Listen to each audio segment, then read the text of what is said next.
Hi, my name is Brianna, and I'm going to explain what it's like to be mind controlled through the eyes of a Jehovah's Witness. I was a Jehovah's Witness for almost 40 years, and this is my experience, and I think it's a pretty average experience as a Jehovah's Witness. So I've gotten most of my information from Stephen Hassan's book, Combating Cult Mind Control, and he was indoctrinated into the Moonies, and it's an excellent book. If you recently woke up from a high control or high control group, I would highly recommend that book. So first of all, when you're being mind controlled, you have no idea that that's happening. The concept is as ridiculous to you as someone who's mind controlled as someone who isn't. So whoever you are listening to this, if someone were to tell you you're brainwashed, you're being mind controlled, you would automatically be like, that's crazy. I am not. I would know if I was, but no, nobody knows that they are. And also, just to explain, I might slip up and say brainwashing, but the actual term is mind controlled. And according to Stephen Hassan, if you are brainwashed, that's usually happens when you know you're in, he says, the hands of the enemy, and they use violence. Whereas mind controlled, the definition of that is if it's the disruption of your authentic identity. And yeah, that's Jehovah's Witnesses for sure. They say you need to put on the new personality. You need to put on the Jehovah's Witness personality. So yeah, you don't get to be yourself. You have to be this like Jehovah's Witness puppet. And so one of the ways that they're able to do this mind controlling is they use hypnotic processes. They induce trances through lengthy indoctrination sessions using repetition, boredom, forced attention, and then it's conducive to a trance-like state. And anyone who was a Jehovah's Witness will know that there were endless meetings and they were criminally boring. It was just the doctrine over and over and over and over again.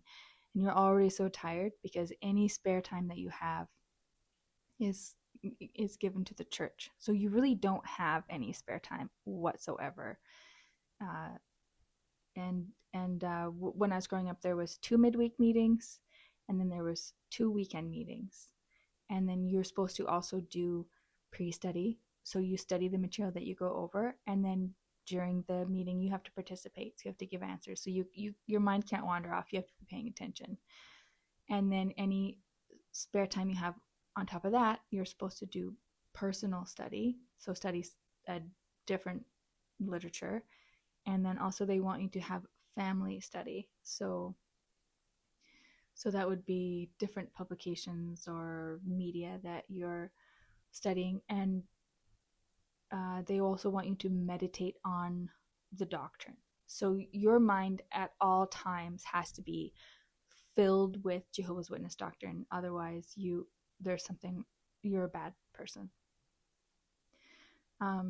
They also use group dynamics.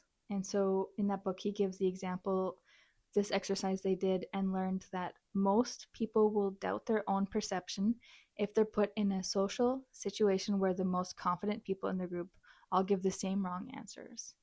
And so yeah, then you will doubt, it's like a form of gaslighting. And I remember that as a JW, having problems with something not making sense or not really adding up. But then I would remember, oh yeah, so and so who gave a talk about this, and they own a big business, or they're a CEO, or they're educated. So and they're way smarter than me. So I'm obviously the one with the problem. I just don't understand it enough, or I'm just not spiritual enough, or my heart, so you'll look at others and then realize, and then think, okay, that no, it's got to be right, because they kind of they would see if there's a problem, right? Because they're smarter. And so Stephen Hassan gives the example of the bite model. So this is how you recognize a high control group. And that's if they control these 4 things. Bite stands for B is behavior. I is the information that you have access to. And T is your thoughts. And E stands for your emotions. And yeah, all of those things are highly controlled in that religion.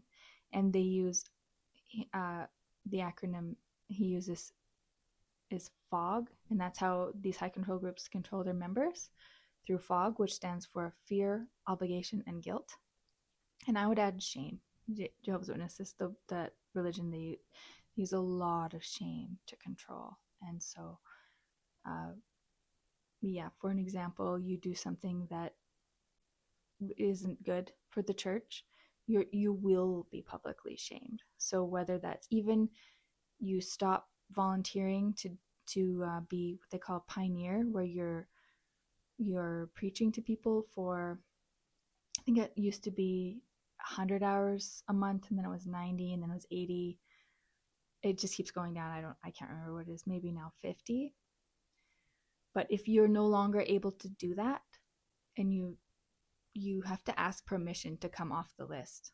And so then when you tell the elders, I can't do it anymore, like I'm too tired, or I'm sick, or this came up, or I have to work, it's viewed as it's still a lack of faith, and you're not being blessed by Jehovah, so you must be doing something wrong. And then also they announce it.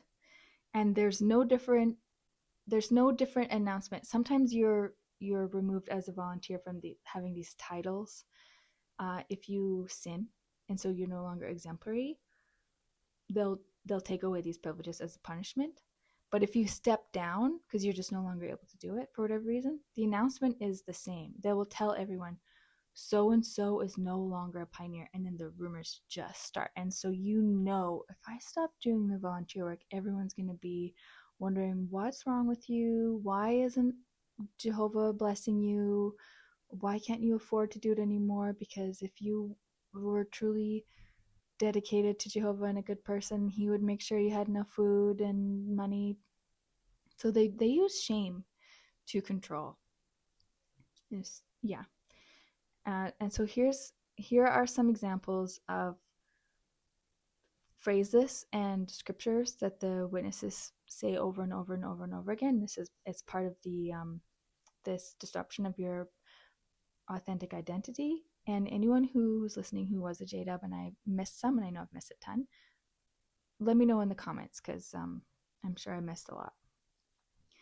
But you get in trouble for independent thinking. I personally did. No independent thinking allowed.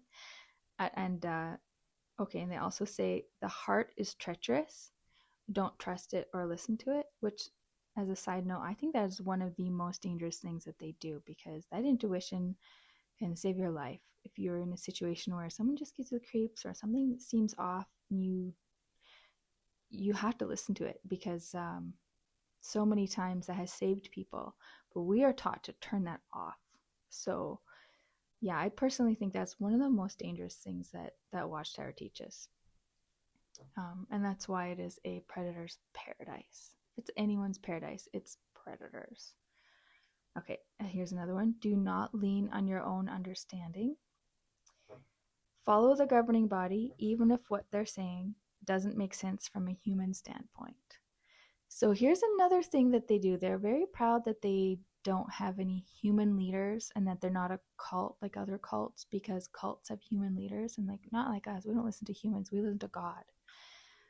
But the governing body are their cult leaders, 100%. When the governing body says jump, they say how high. But they don't think of them. They just think of them as a mouthpiece for God, which is true of all cults. But they say, we don't have human leaders. We just have men who are taking the lead. So this kind of word salad stops critical thinking. It's very weird, loop-de-loops of not making sense, but you're too tired to question anything. Jehovah's ways are higher than our ways. So if you don't understand it, that's just because Jehovah's God and you're not a God.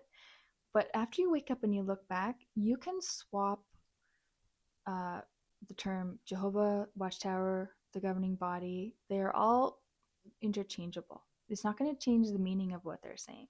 So when they're saying listen to God, they're saying listen to Watchtower, listen to the governing body, listen to the organization. Do not listen to yourself.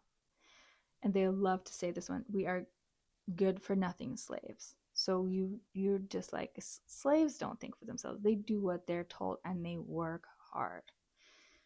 And also wait on Jehovah. So if something doesn't make sense to you, wait on Jehovah. Don't get ahead of yourself. The things will make sense later, whether it's in paradise or once you have a higher state of being perfect, whatever. And here's another thing that is evidence that you're in a high control group, is if they have their own language system, which JDubs do. They have so many cult terms that it can be embarrassing when there's somebody new coming, and you're thinking, "Ooh, we're gonna sound a little crazy," and they don't even know what we're talking about because they have so many terms and acronyms, and they're constantly changing it too. And if you don't keep up with it, then you're spiritually weak. And they also have very black and white thinking, and that's also, he says in this book, it's evidence of a high control group, as if they have a black and white thinking. If the doctrine answers is the answers to everything, it's the only answers that you need, and if there's a real us and them mentality, us versus them mentality, and that is true. Jehovah's Witnesses are the ones accepted by God, and anyone else who is not a Jehovah's Witness is a worldly person, and they are in Satan's team, and that you're good if you're Jehovah's Witness. You can trust them if they're Jehovah's Witness. If they're not, they're bad. You can't trust them. Which also I would say is why it is a predator's paradise, because all you have to do is show up, do the activities, dress like a good J-dub, and they will all trust you. And then your victim can be someone who's a fringe member, who's spiritually weak, who doesn't always do the activities, who doesn't volunteer, who maybe doesn't dress as like neat and polished and 1950s businessmen. And so then the congregation, if this person is saying so and so did something bad to me, they're going to look at, well, so and so is doing all the activities, so God's blessing them. You're not doing all the activities, so that means you're a liar because you're quasi worldly. So it's very easy for people, predators, to take advantage of the system that's set up. It's terrifying, actually, especially considering almost no one is converting to this religion anymore. And so they're taught to go to prisons and preach in prisons, and a lot of their converts are prisoners, which witnesses take as this like great conquest, and wow, Jehovah will accept anyone, and that it's such a beautiful example. But in reality, people don't know what this person was in prison for. They could be a child abuser, and they already know, oh, this is a great group, like we can go in here and they'll trust us, and we can be alone with our kids. And yeah, it's a dangerous setup and a dangerous group. Anyways, that was a side note. Sorry about that. Okay, yeah. So here's another way that they think that Satan is controlling the world, and Satan's number one enemy are the Jehovah's Witnesses. So anything negative said about Jehovah's Witnesses is a lie from Satan.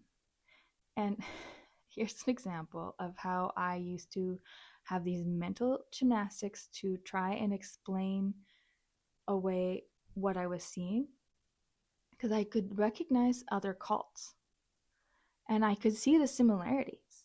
But I used to think to myself, well, Satan must be making these other cults look so similar to Jehovah's real people and how they're set up to make us look like a cult. Isn't that just so crazy? It's so embarrassing.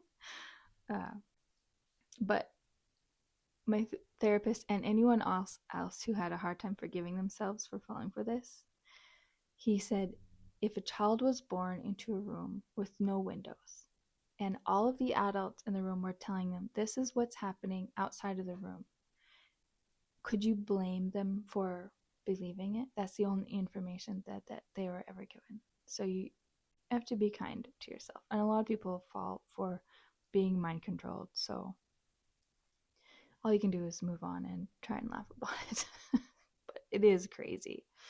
So yeah, so anytime they hear anything negative, or if there's people being they say persecuted, so if there's legal cases or people thrown in prison because it's an illegal religion in a few countries, they just take that as more proof that Satan's out to get them.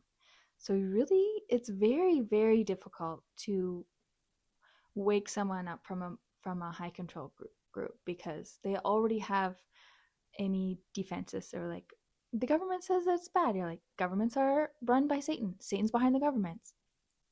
So yeah, they already have these thought stopping techniques set up for, and they're so scared of apostasy or anyone saying anything negative about their religion that their brain's just going to shut down. They're not going to really hear anything. They're just going to run away from it. Okay. Yeah, so that also was in the book, that they're only allowed to think positive thoughts and feelings and have positive feelings about the group. So if anything negative is said, it's a problem with the individual saying them, not the group. And they're also taught to never feel for themselves or their own, or to think of their own needs, to always think of the group and never complain.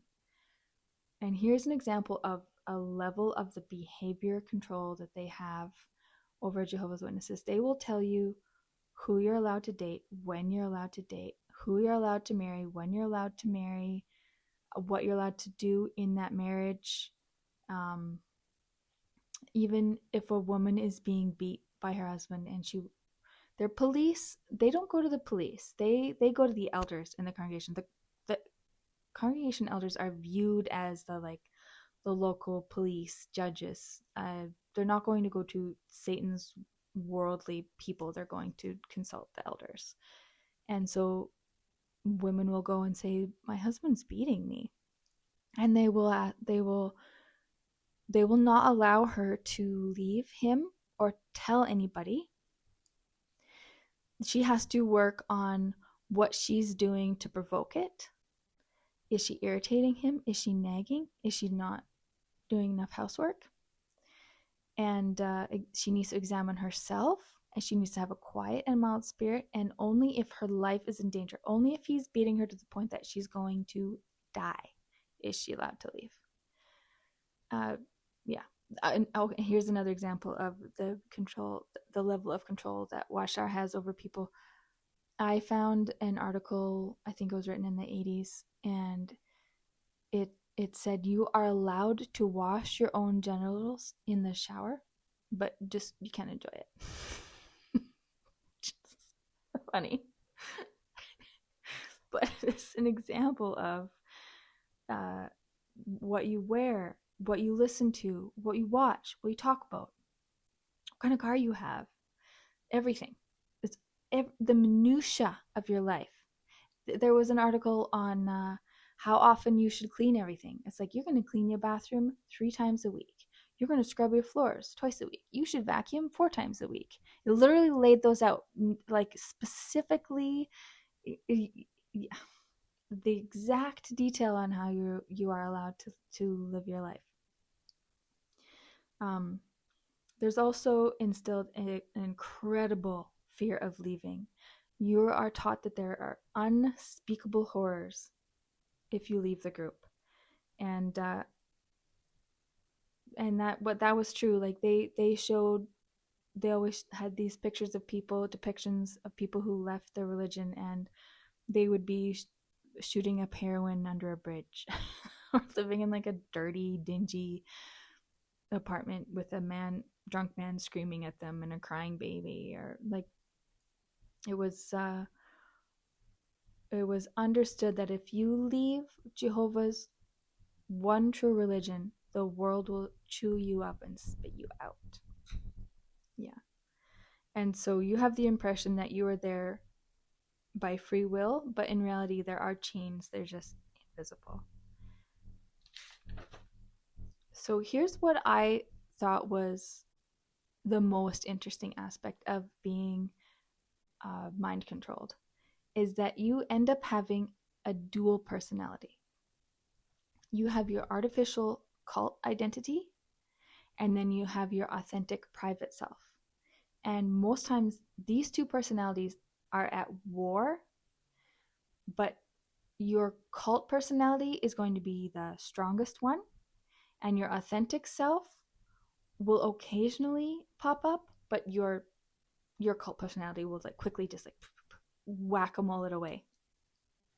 And looking back, you will see after you wake up, you'll be like, oh, that was the real me, and that was the real me. And when I had a problem with bullying that young girl who got pregnant, and everyone saying we shouldn't have a baby shower for her, even though she was just reinstated, because it says an example of people who leave and get pregnant as everything's fine. I remember I fought that. I was so angry. Like, where's the love and where's the forgiveness? That was the real me. And so you'll be able to see, okay, that was when your humanity shows up. That's your authentic self. But for the most part, your cult self is in control, and it is robotic and scripted. And it's actually creepy. For example, the convention was in the city that I live in. And everyone knows, even though I'm not disfellowshipped, everyone knows that I've left, and that I was very clear that I will never go back. I didn't say why I left, but I just said, if I know one thing and it's not the truth, then I'm not going back. So no one has talked to me in years. But I got about a dozen text messages from all different people, some old friends, some family members, and they were all the exact same. These robotic, hi, how are you? We're at the convention. We're seated in this seat. Please come and sit with us. We're looking forward to the Jesus drama. There's no absolutely, and I try to engage with them, nothing, can't. It's just like, they're like robots. Very disturbing. Yeah. And your authentic self, so according to this book, your authentic self has a greater range of emotion and is looser and warmer. And so your cult identity will weaken if you spend time with outsiders, and that's why it's very limited. They do allow you to get a job, but they encourage you try to work where you're not. Don't spend any time. Don't talk with your coworkers. Don't become friends with them. Try to not talk with them too much on your lunch. They've had dramas about it where they really want you to stay closed off. And if you do talk to them, preach to them. So, yeah. Oh, this was interesting too. So your real self will create psychosomatic illnesses to try and save you from the cult. And I had this happening. I had horrible skin problems, which I was extremely stressed, and my body is screaming at me. Like, my authentic self is using my body to tell me like something is very, very wrong. Chronic fatigue, stomach problems, and I would have, but right before the meeting, like a couple hours leading up to every meeting, my stomach would just be, I would just feel like I was going to puke. And so then I'd always be like, what did I eat? Trying to think, do I need to cut up coffee? Or I had a big salad. I just too much fiber. I was always trying to find a pattern. One time I remember I had a huge bowl of blueberries. I'm like, blueberries must irritate me, because I would feel so sick that I was like, I'm going to puke. I am going to puke. And so then you skip the meeting. And then after you're like, oh, I'm going to stay home, I would feel better immediately. And so then people think you're faking too. So then when you do go to the meeting next week, you have the elders' wives who are like, where were you? Were you sick? You were sick twice this month. And so then you have to really sell it. Be like, yeah, I felt sick to my stomach. But they don't believe you. They're just like, you stayed home. And what they're probably really thinking is, if you get to stay home, I get to stay home. So then they're just like, plus there's a lot of people who love to just be holier than thou and police others. But yeah, anyways, anyone who's a witness will know that you would have to explain your sickness or why you weren't there, and hope that they'd believe you. And actually, if you were sick, I remember thinking, deep down, I'm kind of happy. Like, yes, I have a cold. I can stay home from the meetings and watch Netflix. Which is sad, actually. Yeah, okay. And so this also was fascinating. Your real self will generate thematic dreams. So in this book, he said you'll have the same nightmare over and over and over again. And generally, the theme will be that you are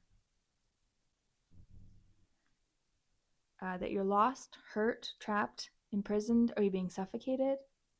And I had the same nightmare when I was in that religion over and over and over and over again. When I was a kid, up to the time I was about 18, I had this nightmare where there was a grizzly bear in the house. And I was trying to get out of the house because it was going to eat us, but I was trying to get my little brother and sister out first, and I could never find them, and then nobody would believe me. And I think that was my subconscious saying, you need to get out. You got to get out. Like, this is not safe. This is not right. You need to flee. And then when I got to be a little older, I had the same two nightmares. And these were not average nightmares. These were like on the level of how I would imagine a vision, where it's real, you're living it, and then when you realize it's not real and you wake up and you're just drenched in this cold sweat and shivering and realizing, oh, it's not real, and you're so relieved, but it feels like it was reality. And so the one dream, I would either be in a skyscraper or a house that was built on the edge of a cliff or on like stilts or something, where it would be hundreds and hundreds and hundreds of feet from the ground, and either my room or my apartment that I was in would be falling off of the rest of the house or the building, and I would be fighting it, and it's slowly sloughing off, or I'd be sliding out and there's no window, I'm trying to hang on, and then finally it would fall out. Either just me or the whole room would fall off, and I would fall down to like jagged rocks. And I think it was my subconscious warning me, like, you are in a house of cards, and when you finally realize it and hit reality, it's gonna be bad. It's gonna feel like you are headed for the rocks. So yeah, those were my two. Or I was in an elevator. I was in an elevator in a skyscraper that was impossibly tall, and something would just click and snap and just down to the ground, and when I'd hit the ground is when I'd wake up. So yeah, I think it was my subconscious telling me, like, you are about to hit reality, and whether you like it or not. And I was talking with someone who woke up just a couple months ago, and as she was waking up, she had this very realistic nightmare where all of these mushrooms are popping up everywhere, and she's trying to get rid of them, but they just keep popping them up until she realizes she can't fight it. There's going to be mushrooms everywhere, and I feel like that was her subconscious, like her authentic self is coming to bloom and to light, and she can't fight it anymore. And the cult personality is by the wayside. I thought that was actually a beautiful dream, even though she said it was nightmarish and scary. It's so symbolic, and deep down, you don't know, but then after you wake up and you're thinking of your deepest feelings and thoughts, even though you believed and you told yourself you believed and you did everything, all the activities, it just doesn't feel quite right. And you think that's a problem with you, but actually no. It's just because you have been mind controlled since the time you're little. They talk about you have to get your kid understanding everything by the time they're 8 years old, because their full personality is formed by the time they're 8. And there is some actual truth to that, where by the time you're 8, what you've learned and been exposed to is part of your psychology and your neural connections. Like, there is some real science to that. And so they push indoctrination. And and it is terrifying, the things that you're exposed to as a little kid.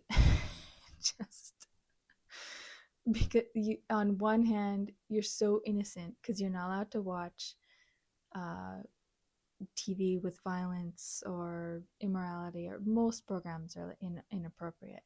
But your bedtime stories are these stories of everybody drowns to death, or this baby's gonna get cut in half, or um, this guy's beating his donkey, or um, the the angel, half human giants are beating and killing people, and there's war, and oh, there's a Bible story book. These were used as bedtime stories for a lot of little kids growing up as JDubs. This woman drives a tent peg through this man's head. And I'm like, isn't she great? She did that for Jehovah. So it's just like crazy violence, just uh, senseless violence. And this isn't just a story. This is going to happen to you if you do not fall in line. So from a very young age, you have so much anxiety, and now they're exposing kids to these dramas where they're hiding in the basement and the army's coming for you, and and Armageddon's coming and the Great Tribulation's coming. So it's when I was a kid, it was just books and paintings, but now it's video. They're using videos to scare people. So I think as a little kid that would have really, really terrified me. But yeah, so that's what it's like, basic generally, to be mind controlled as a Jehovah's Witness. And I'm sure I've missed something, so let me know what your experience was like, or if you're a Mormon, or you were a Scientologist, or any other high control religion. There's so many, or it doesn't even have to be a religion. There's so many high control groups. I'd love to hear your experience. So thank you for listening to me.